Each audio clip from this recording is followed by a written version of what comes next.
It was tight, but the Chiefs ended up. We'll talk about that. Plus, the Baltimore Ravens are going home. How much is Lamar Jackson to blame for all of this? And Brady and Breeze, did you see the showdown? Did you see the showdown? Did you see New Orleans, who ramrodded Tampa, end up getting sent home? I kind of told y'all that was coming. Nobody wanted to listen. Wonder where they at now. The crew's in the house. First take. Let's go. You know, we've both been around for quite a while, so I guess it was inevitable. We're underway in the Big Easy. Throws and that ball's picked off. It's Sean Murphy-Bunting. Brady throws the ball. Mike Evans, touchdown Tampa Bay. Jameis Winston with a touchdown pass. Ball's out, and it's picked up by Tampa Bay. It's Leonard Fournette. And the Bucs make him pay. Breeze to throw. That's intercepted. Picked off by Devin White in Saints territory. I appreciate all that this game has given to me. It was worth every moment. In a year of uncertainty, all is right in the world. Tom Brady in the championship game. What's going on, everybody? Welcome into First Take. Max Kellerman, Stephen A. Smith. I'm Molly Karen Rose. Good morning, fellas. Pretty simple. Good morning. Brady didn't make mistakes, and Breeze did. Stephen A., were you more impressed by the Bucs or disappointed by the Saints? Well, I was disappointed by the Saints because I was disappointed in the performance of Drew Brees. Drew Brees obviously has had more spectacular performances throughout his career. That clearly was not the case yesterday. Threw 3 interceptions, only threw for about 134 yards. That's putrid. We're talking about Drew Brees here, particularly considering the fact that this was potentially his last game. I was also relatively disappointed in Sean Payton. We all know what a genius he is, particularly coaching on that offensive side of the ball. Even though he's your head coach, he's a brilliant play caller and what have you. I thought that Alvin Kamara's number should have been called more. Now, I predicted Tampa Bay was going to win this game. I wasn't strong on that opinion. I just didn't want to jump off the bandwagon. So I'm not going to be hypocritical here, Molly. But what I would tell you is that I found it very, very difficult to believe that Tom Brady is that GOAT, that Tom Brady is that elite quarterback, that Tom Brady is that 6-time Super Bowl champion who's been to 9 Super Bowls in his illustrious career, and you shellac him not once but twice during the regular season, and we were going to get more of the same in a divisional playoff game. I just found that incredibly hard to believe, that him having 3 shots at the apple to go up against somebody, that he was going to wet the bed, and sure enough, he did not. Now, he wasn't spectacular yesterday, but he got it done. 199 yards, 18 for 33 passing. I get it. But the defense, Todd Bowles, arguably deserves the game ball because that defense pretty much held New Orleans in a little bit of check. And as a result of that, the Tampa Bay Buccaneers are moving on. They're going to Lambeau Field for an NFC Championship game. And the New Orleans Saints are going home. And I think it's because we expected more from Breeze and didn't get it. We expected more from Sean Payton and we didn't get it. And we expected more from Alvin Kamara. And it was no fault of his own that we didn't get it because he should have gotten the ball more. I was more impressed by Tom Brady and the Bucs. And let me start by saying, yes, I'm the cliff. That's right. And he proved me wrong. But there's something else that he's proving right now. He left Bill Belichick, Tom Brady did, with the cupboard bare. And he put himself in a great position. Nevertheless, he then had to go out and get it done. Not easy in a COVID year when you're on a new team and you have to figure everything out on the fly. He did it. And Molly, you said it off the top. Like right now, Brady looks really good.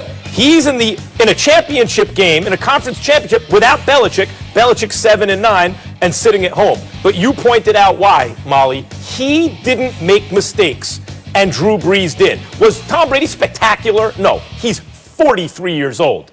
But in the moment of truth, I tweeted out before the fourth quarter, okay, here we are. Tie game. Drew Brees has a chance here. He has 1 championship in his career.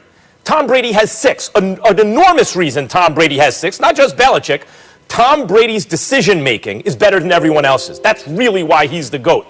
And in these situations, much more often than not, he comes through. At the very least, he doesn't hand it to the other team.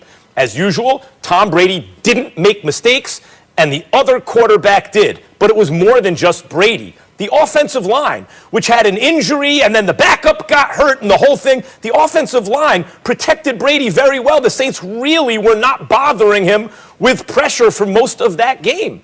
It's what it is. The defense was getting after it. So the Bucs were really better, in fact, on both sides of the ball by the end of the game. And their quarterback, in the moment of truth, came through, at least by not messing it up and the Saints quarterback didn't. But you know what? A lot of quarterbacks messed that up. Well, Who has the decision-making of Tom Brady? It's why he's the GOAT. I was impressed. Well, let's be clear about something here, too. We can't let Jared Cook off the hook. He had, Drew Brees connected with him over a beautiful pass over the middle, and he got stripped. And obviously that ended up being a turnover. One of Drew Brees' interceptions, it hit Jared Cook right in the shoulder, right in the left shoulder. It bounced off of his shoulder.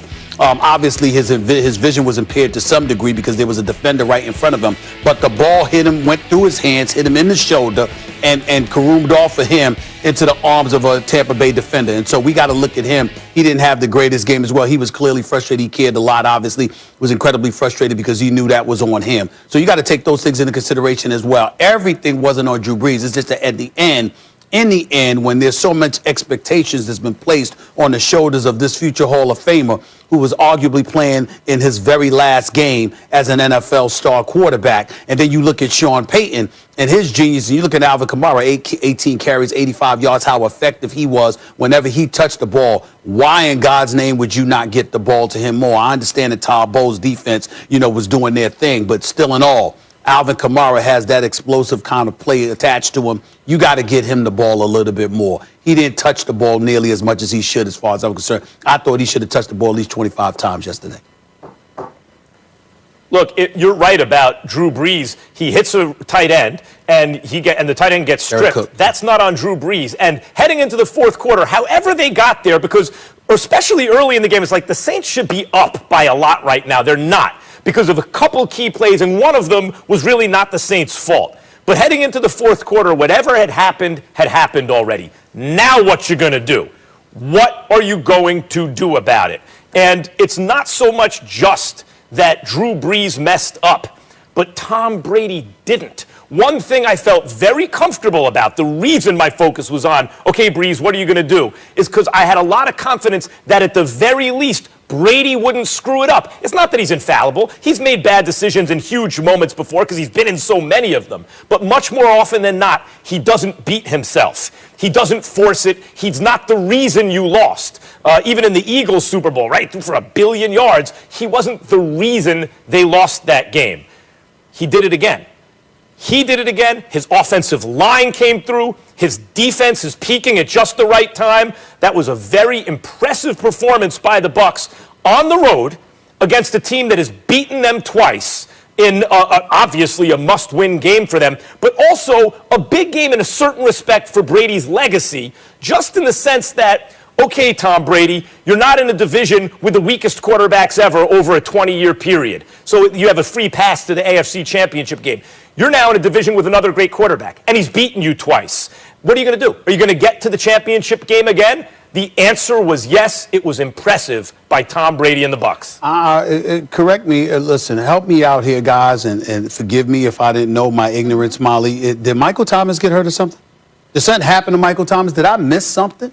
The $20 million a year receiver targeted 4 times, not a single catch in an NFC divisional playoff game? I mean, not a catch. Yeah. Not one. Max tweeted it. It looked like the Saints were trying to lose. I mean, listen, he was completely shut down. He was completely shut down. And so we got to pay attention to that as well. Emmanuel Sanders had some decent numbers, 6 receptions, 48 yards. Traquan Smith had 3 receptions, 85 yards. But Michael Thomas had no catches.